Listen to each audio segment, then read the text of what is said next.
Hello, guys, and welcome to episode number 6 of the Ironman series.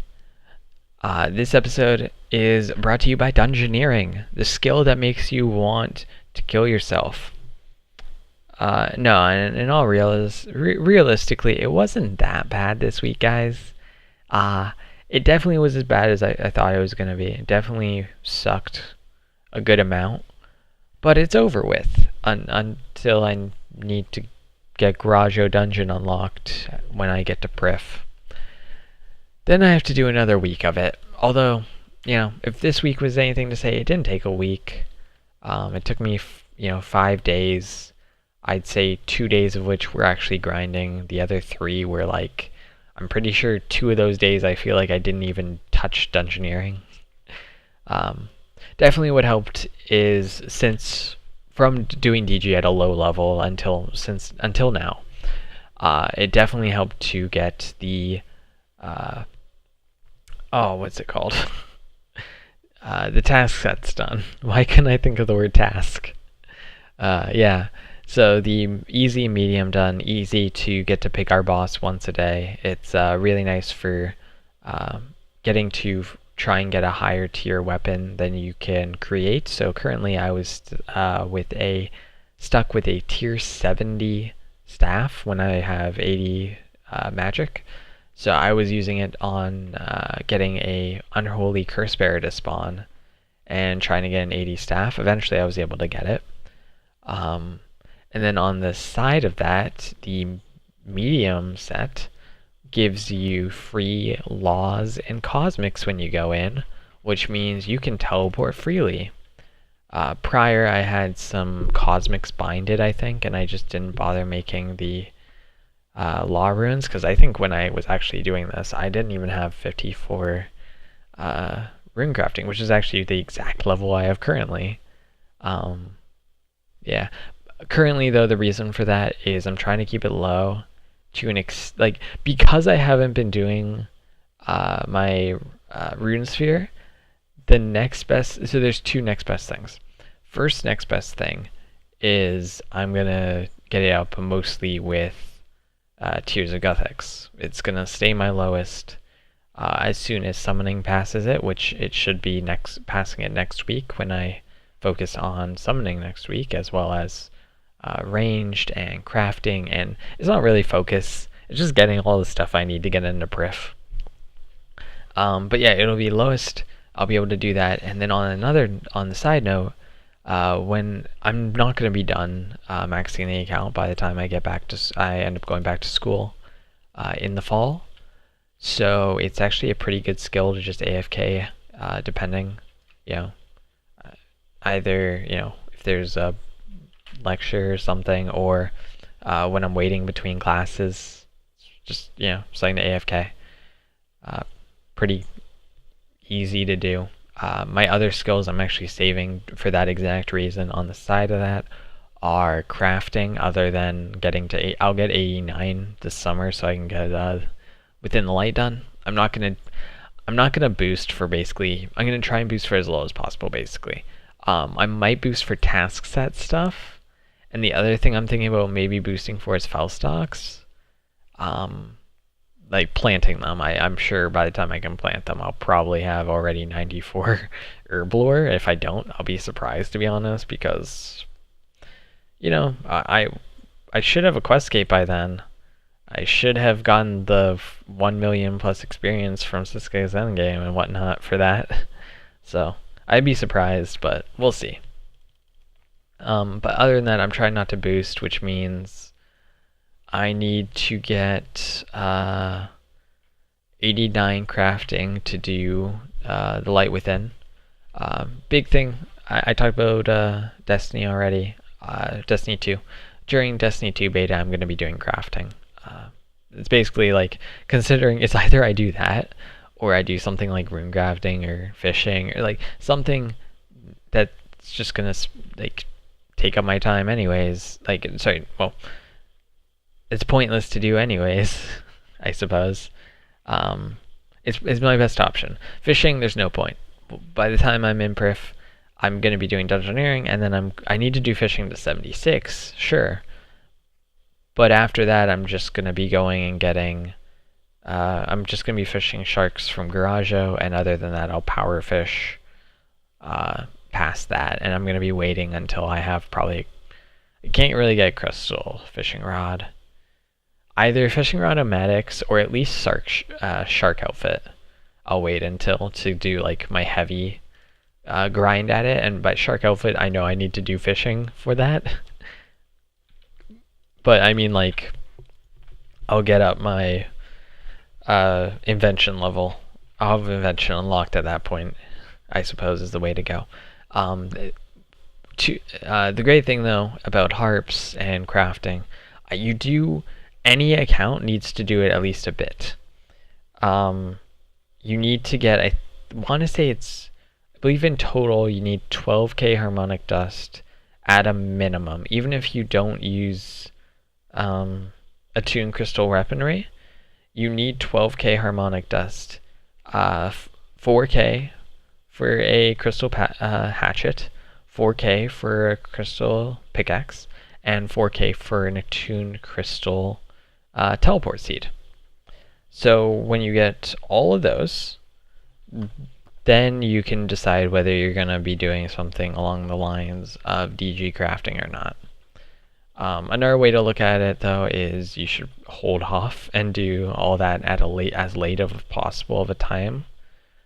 But for me, I want to go and do some wood cutting to get the light within done, as well as mining to get, well, the light within done. I need 80 wood cutting, and because I'm an Ironman, I need 81 mining.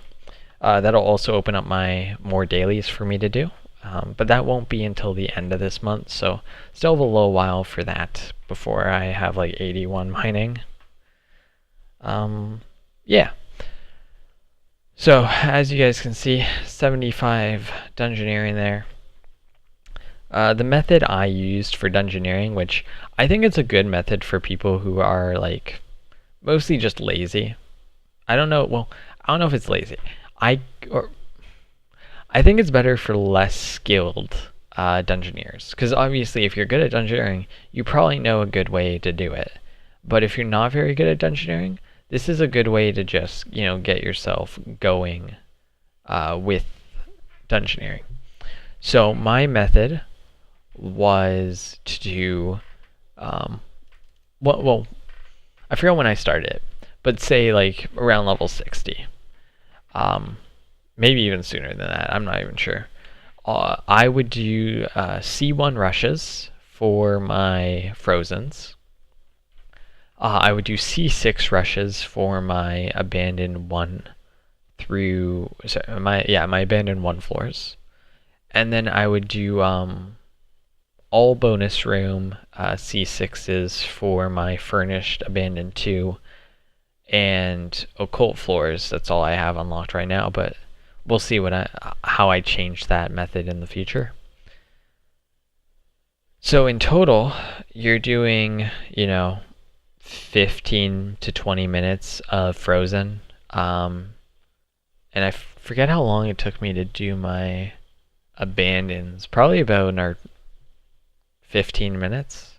So, you're rushing through about 30 to 40 minutes of floors, and then the rest you're doing full floors until you have to do a prestige again. I find that's really, really good for people who aren't 100% sure what they're doing. I know I'm not a very good DGer, in my opinion. I know I was talking to some people about my rates, and I'm talking to them, and they're like, "Oh, you get higher rates than I do, and you're a lower level." And I'm just like, a lot of people just a lot of people don't know their own rates, to be honest. Because they don't average it properly. You need to average over an entire prestige, and B, you have to actually be trying to get good rate. I'm not very good, but I still try, is the thing. A lot of people they'll be watching like YouTube while they do dungeoneering, and they'll get distracted. I know my last hour of dungeoneering for 85, I was getting distracted, and it was affecting my rates. I was, looking over at a YouTube video, and then I'd come back and be like, oh, I died. I did that once, I think. I entered the ram or not room. I just entered it, looked away for probably 30 seconds plus straight, looked back, and just like, you were stunned, you were stunned, you were stunned, and I think I was stunned like 5 or 6 times, and it's like, oh dear, you're dead. I'm like, I deserve that. My last hour in general, though, was pretty horrible. I just wanted to be done with it, and eventually we were. So as you guys can see here, timed this pretty perfectly. I do think so myself. Although I'm not leaving because I'm too excited to be done with this for the time being. 85 dungeoneering. So we're going to get 95 after Prif before the Destiny 2 beta. But that's it for DG until then. We're going to be using Frost Dragons after... I talked about summoning. After summoning, we're going to be doing prayer. Frost Dragons, it's the only time that I'm going to be doing Frost Dragons on the account. On my main iron, I did 18,000 Frost Dragons, I think, because I went all the way up to 95 with them. And this was even after Vires really, like after Revere Blood, I was still doing them because I was like, I still like doing Frost Dragons. But no, we're going to be moving from 75 onwards. We're going to be doing Vires. There's a possibility I might come back to Frost until 92. I need to look into it, though. I sort of think that's unlikely, to be honest. There's methods to just camp in a corner. I might buy a Vamp Aura and just do an hour at a time and whatnot. There's things I can do in place of, just doing DG like that. Doing prayer at Vire. I don't know. So, that's the plan. It was a pretty horrible week. Yeah. However, this coming week, I already told you the plans, but this is what I've been doing, what I just finished doing. I actually don't know how long this took. I want to say it was like 3.5 to 4 hours. But I don't think that's 100% right. So I finished off all my temple trekking followers. And at that point, I still needed roughly another 3,000 silver bars to get to enough silver bars for 75 crafting. As you guys can see here, that was him just finishing up. However, in the next clip, we will finish up getting the rest of the silver bars. It took, like I said, it took about probably 3.5, 4 hours. At least when I said those numbers, I was referring to getting all the silver bars. And now we're just using them up. I went to Port Phasmatis for a little bit to try looking at the distance for the furnace to bank there. But I'm pretty sure it's actually better in Edgeville. Like, I was here, before I even did Ghost Ahoy, I was here doing silver bars, thinking, like, I wonder if this is better than Port Phas. Like, I did Port Phasmatis on my first iron, thinking it was doing pretty well. But now that I'm here, it just feels a lot closer of a range than it ever did before. But yeah, so I have all these silver bars to use, and it's gonna probably take me, how much time? A little over 4 hours. I would love to do it tonight, but I have to work early tomorrow, so I'll do some of them tonight, and I'll finish it up tomorrow, and then after that, range, summoning, follow that up, a little bit of questing, prayer, construction, and I think that's it. I'm showing you guys a different a clip of me doing crafting and not my live, what I'm doing currently as I talk. Crafting, construction, range, prayer, and summoning, yes. So those are all we have left for Prif. You guys should see 3 75s next week, and then the following 2 will come the week after that. I'm pretty sure that's how it'll work out. Unless summoning's a lot faster than I think. But I left myself a pretty large chunk of time, like in my estimates of how fast I'll get it done. I left myself a good amount of time to do summoning, which pushes me, Prif into the week following this current week. Anyways, guys, I really hope you enjoyed this episode. It was a nice talk. Feel good about this. It's actually my second time talking through this. I didn't like it the first time. This feels a lot better. Let me know what you guys think in the comments. Yeah, I'll catch you guys next time with a few levels. I don't know what I consider a lot right now, but a lot of progress. Let's say that. I'll catch you guys next time with a lot of progress. See ya.